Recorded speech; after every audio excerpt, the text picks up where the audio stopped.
What's up, fam? Man, it's been a minute. It's been a long minute. Let me turn off the light. Since I've been on here, I mean, it's been a long time. Man, I had a bad cold virus, something I was dealing with since the last time I was on here. I was going through. Got some lights that need to be turned on. Till I've been in here, I've been in the studio a lot. I ain't been on in a minute. I got a light ain't coming on for some reason. Anyway, I got that one on. I'll leave that alone. And this one ain't coming on. There we go. Anyway, it's been a minute. I sincerely was working on, let me get this as usual. I want to make sure that I can view this on my phone. I can see what's happening. Okay, here we go. Yeah, a lot of things been done, man. Recording, man, mixing some records, and man, I was like going through it. A lot of people were, and it's something I'm gonna get to what I want to talk about tonight. But one of my, let me go to my page, man. I went to my doctor. I had 2 rounds of antibiotics, believe that or not, because I just couldn't get it together, man. And here we go. They had 2 rounds of antibiotics at the doctor. I had for like 14 days. It was 10 days. I felt good for about a week and a half and hit me. It was worse. I couldn't get rid of this cough. And I didn't even call and make an appointment. I just showed up at the office. I did call. So I did call, leave a message. They didn't pick up with the voicemail. I just drove over there. And the receptionist got my info. She said, I gave it to the doctor. She said, don't leave, though. If you can sit here, he might see you. So he gave me another prescription. That I didn't get like sick, but like sick where I didn't want to do anything. I just had this cough and I couldn't talk to people long enough not to do that. So I was wearing a mask everywhere I went. But anyway, I'm through that. Thank God. But my doctor said when I was there, though, I had to take my dad to a doctor's appointment. He was like, this thing is going around, they call it, him and his doctor colleagues, they were calling it the 100-day cough. And mine literally lasted for almost about 2.5 months. I was dealing with that. So I got fully cleared up. Anyway, jumped on tonight because I want to help people, man. I talk about this before. I got another light that's not on. I can talk about all these shadows on. Turn this light on. Just stick with me. Because I done flip this light on. I'm going to turn the one in the back off. Focus on the front. But anyway, I want to help people that are recording at home because I'm getting mixes. I'm getting records. Two things. I'm getting records that have been mixed for mastering. I'm getting some records that there's been a beat that somebody created, and maybe even the producer, then they take the beat and put it on a stereo track. And then I'm getting people that buy or lease beats, and then they're doing vocals to a 2-track recording. And here's an issue that happens that I can work with it, but it ends up being a little more work for me, and definitely on the producer's end, whether he or she may be. If you do what I'm going to tell you tonight, you're not going to miss with your record. And I'm going to show you I'm going to show you a track. This is from a session from somebody close to me. They're working on a demo. And I said last night, well, I need to get something I can use because the other thing, right when I was getting sick, I got a takedown notes on Facebook because one of my artists, like my son, Joe Brown, on his tracks, I got a takedown notice. So I had to find out from him whether it's the beat or whether it's his. I know it was through Facebook from DistroKid. So that's where it's distributed on DistroKid, but Facebook flagged my post, said they were going to take it down. If I didn't get permission, I was like, well, the record's out. You know, when I did it for the client, I wouldn't steal anything. It was just a section of it. But it was just enough that I repeated. And I may have played one whole song all the way through, but it got flagged. Same thing happened when my buddy Bernard died. I was at this venue and a Michael Jackson song came out. I talked about that a while ago. And immediately I get a thing from Facebook while I'm going live that they're going to stop my live if I don't stop it. So anyway, here's the deal. I'm going to get right to it. Couple tools you should get. There's and I always do this and then don't put it in my live broadcast. There's a plug-in. I'm going to go to my, keep myself in. I'm going to go to my, what is going on? To my Mac Pro. I'll keep myself in the bottom right. And what I want you guys to see is when I jump over here, and hopefully this doesn't kick me out. I've been having some weird things go on before I got sick. This meter by Klanghelm, and let me put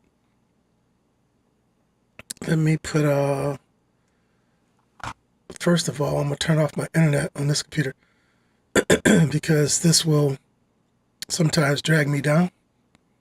So I'm gonna go to network and I'm going to disable this right quick because I don't want it to. So let's disable this right here. And if I click this, it'll say make service inactive. Same thing with my controller. So I won't be using a bandwidth on my network.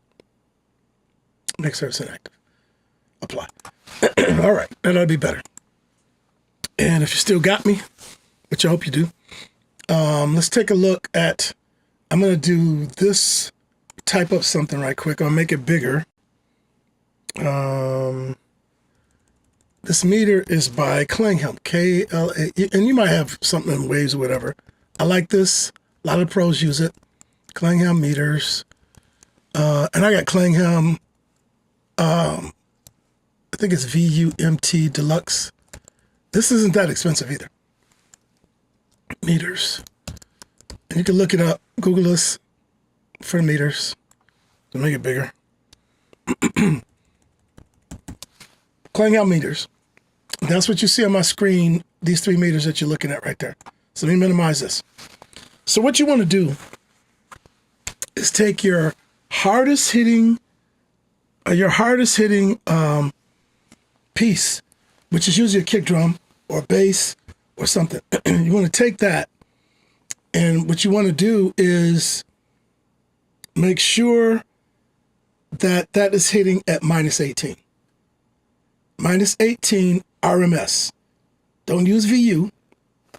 Use -18 RMS. And this is why.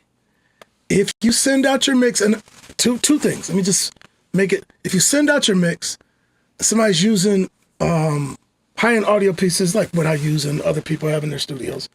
They're doing professional mix and mastering. Those units are designed. I talked about this before, but I'm gonna do a whole class on this. They're designed that -18 is that 3-prong connector. The voltage that comes at it's like 1.28 volts or something like that or whatever to be calibrated to. -18 hits those units perfectly, okay? So your audio going in, and if you record like that, if you build it off your kick drum or your hardest hitting piece, where it's a kick or snare, sometimes an 808 hit at -18, all right? It's not gonna be as loud. That means you're gonna have to turn up your master volume on your output so your mixer sound louder. Stop recording to 0. Stop doing that. Stop tracking to 0. What I mean, if your faders are at 0, you want to make sure that your buses, your main bus, which is going to be your drum bus usually, or an 808 with a bass bus, is at -18 RMS peak. Because then when you build your mix, when you get done, your whole mix will be like -18 or -19, somewhere along there, -18. That means that if I had your mix and I'm going to turn it up, which I can now, to like -6 dB RMS, then that gives me, what, 12 dB of gain that I could add to a recording. Clean gain. Clean. Because once I get tracks, I have to gain them down. I'll pull them in. First thing I do, get ask all my clients. I get a 2-track file that they're going to rap to or sing to. I pull it in, and it's already gained up at like -7. All right, so I'm not going to track them at level -7, and I want my faders to be on 0 on my mix. I'm starting out that way. So I pull that song in. My faders are at 0. And then I'll go and clip gain that 2-track file down. I'll clip gain that thing. And what I mean by clip gain, I'm going to jump over here, show you something just right quick. And this is, I'll go back to this. This file is, let me get there. Let me get here, man. Let me get here. Let me get up to here. This is right here. So this is, let me make it active. So I'm going to make this thing unmute it. So unmute that. All right, so let's go look at the top. It's at 0. I don't have a meter. I could throw one on here right quick from this point. So let's go in here, and I'll do it here. So I won't have to bring the mix window over. I could. But let's go to what I want to view is in my edit window, I want to see inserts A through E. So let's go over here. I'm going to put a Klanghelm meter in there. And let's see where this thing is. I'll go down to Klanghelm Deluxe. So I got that meter. And I'm going to change this, which says VU. Go down to RMS. I don't want it to be that +3. That means it gives you 3 dB of headroom on the meter. So you're going to have with the reading that you see is going to be 3 dB lower. I want it to be the actual one. So I go to no compensation. Now, if I play the same section of this track that I wanted to play earlier, but it's like, let me tell you, it's got the percussion pre-chorus. Yeah, I think it's right here. Let me look at it. Which one do I want? Bridge. Might be this one. Let me see what happens if I play here.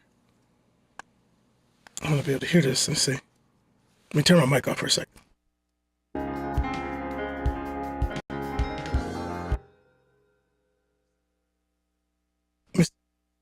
Two things playing. Let me solo this because I got all the other stuff playing. Let's see.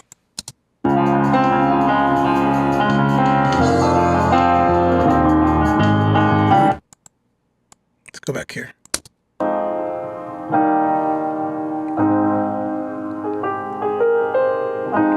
All right, let's go to the top. I don't think there's any drums in this though. Let's see.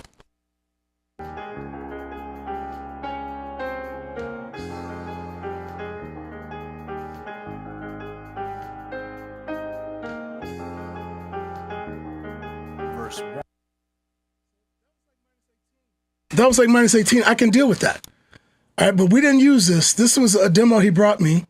We didn't use that. So let me get off of this and let me get back to where I wanted to do this thing with everybody today.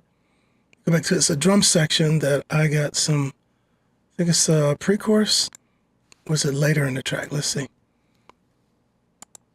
Because now I changed out where I'm starting at. So anyway, forget all that. Got everything selected. I don't want that. So let's go to pre-chorus with the drums. Once I hear this, I'll know where I'm at too.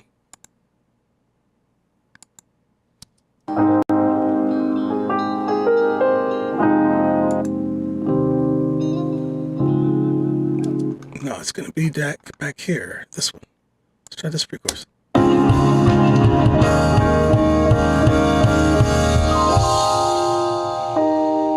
Nope, that's not it either. Right here, let's try it.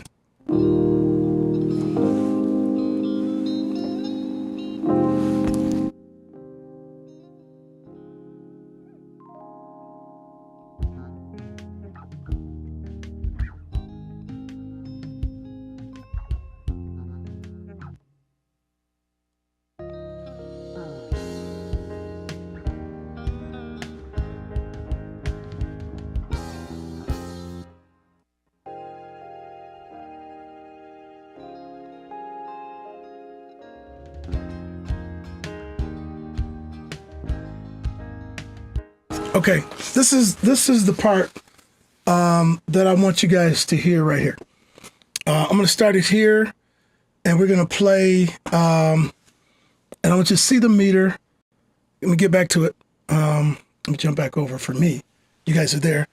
But this first meter where it says kick bus right here, I'll get my mouse on there and I'll blow this up for you. Okay, kick bus meter, this one right here. You're gonna see that's gonna hit somewhere minus 18. It may hit 17 something. But I built this whole mix I'm working on to teach off of this kick bus. I got some EQs and compressors and stuff, but when I wanted to end up on that bus that's going to my stereo out, my master out is at minus 18, and then build the whole mix around that. So let me play from this section because this is what I set it to last night.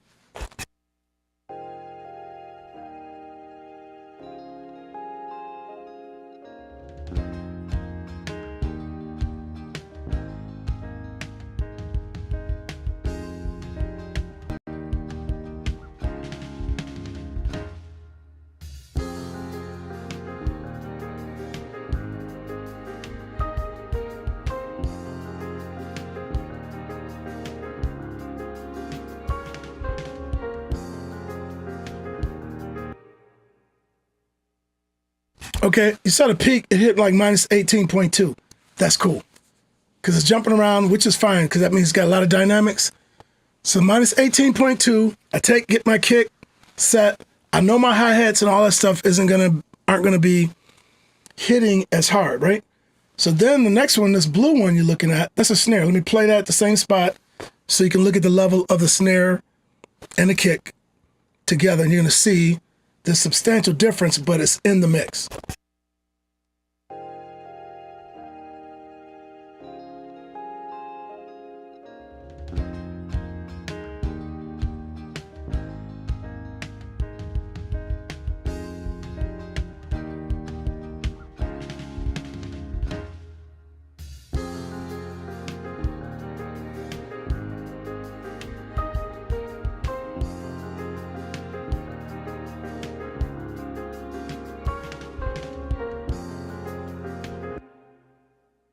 So you hear the snare in there. And like I said, this was a demo. They were working on these ideas. And those violins you hear, this is all live.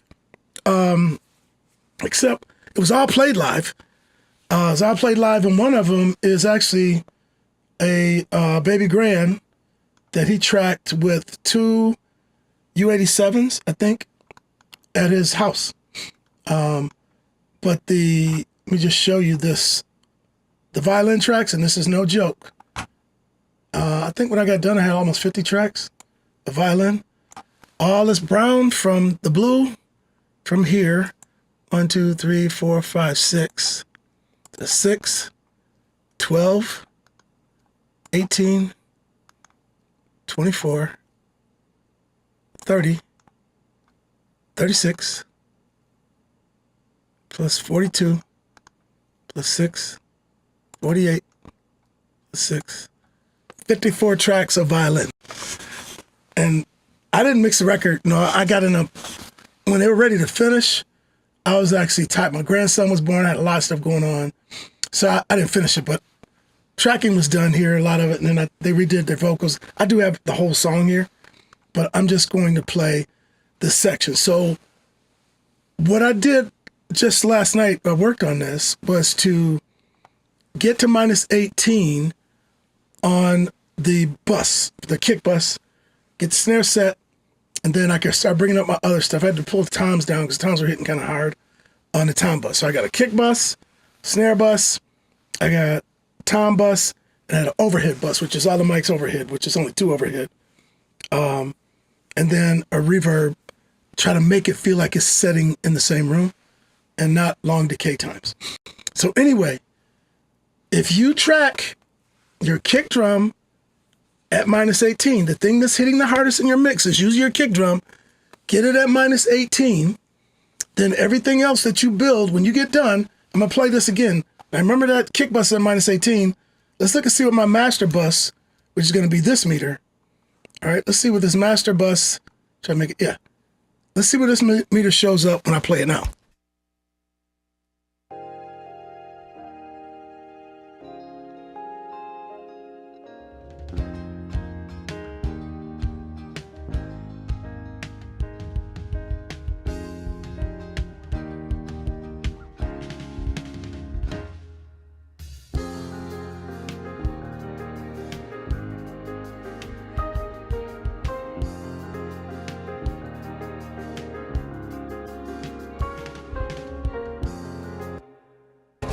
Okay, you see that?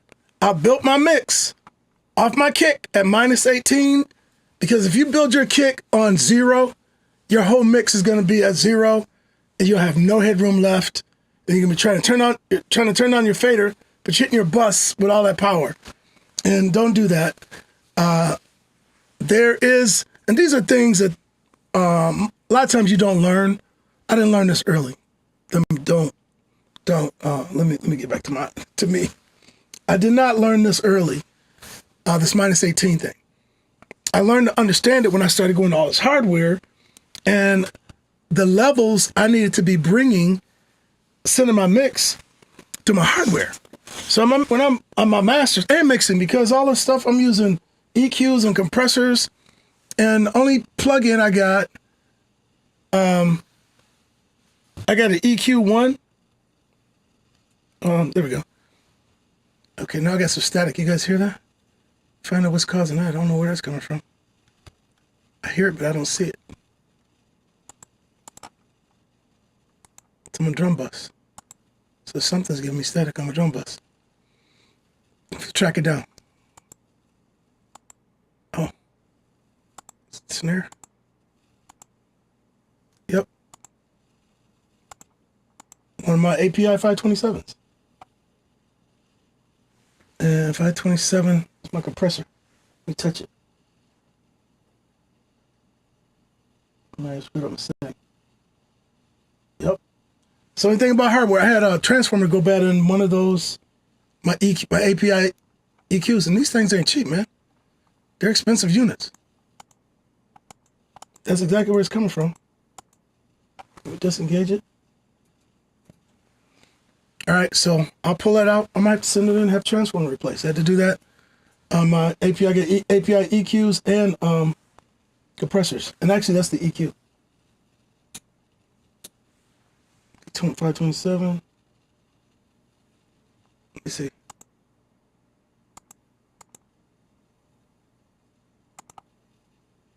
Yep. EQ is acting funny. So anyway, if you build at minus 18, you're going to get your levels correct for mixing.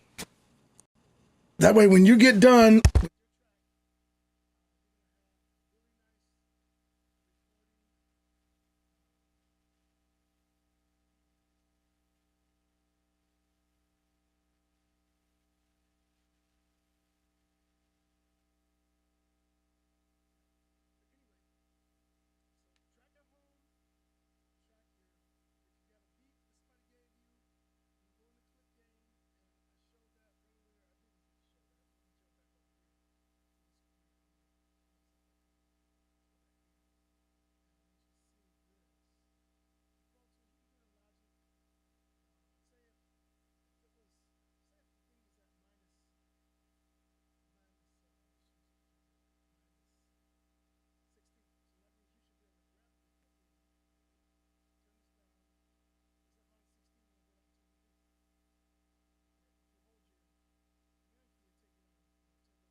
audio now. Man, I was talking to thanks, Greg. I've been running and turn my mic on. Thank you, bro. So that's what I'm saying, man. I need a tech. I was trying to get an intern, actually, from Mott this summer for this kind of thing. I don't know if that's going to work out before they have to go back to school or not. But before it was on there, I'm sorry that I lost audio, man. I do that a couple times. I got a light right here.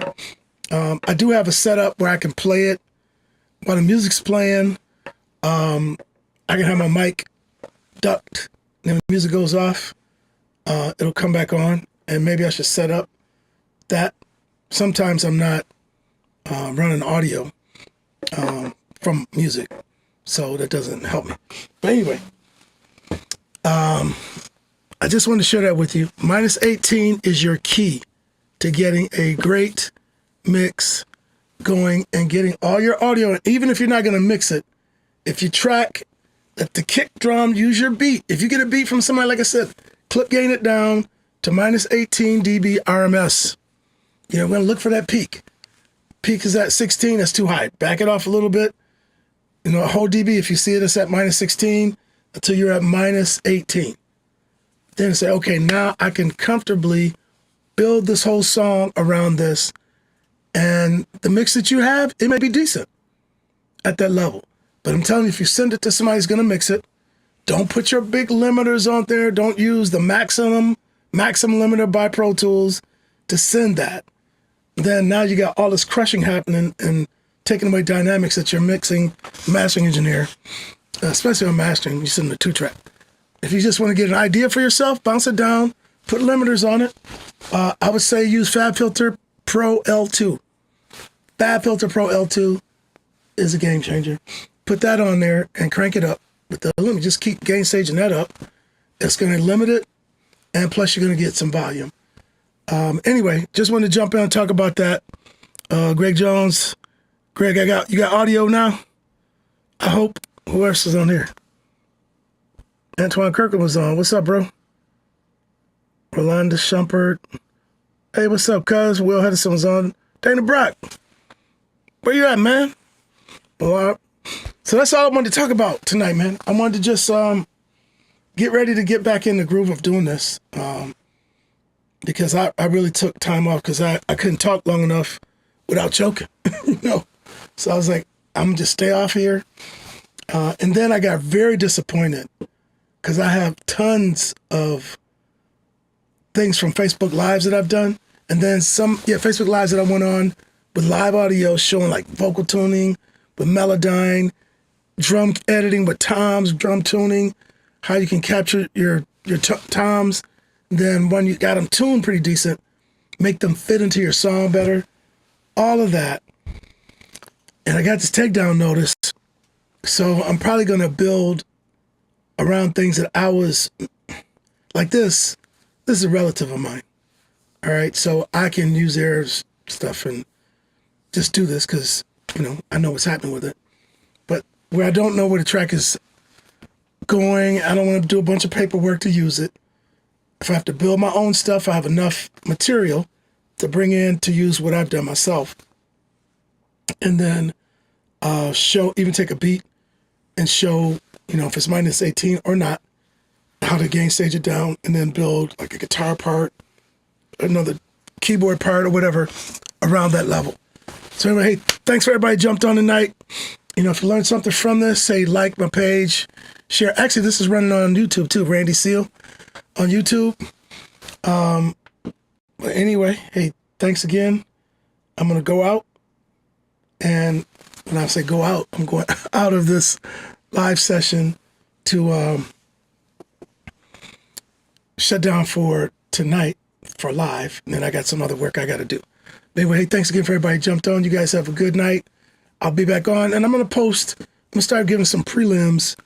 And they'll probably be in the form of reels. When I get ready to do a live, I'll announce it, you know, earlier that day or the day before and set up a time.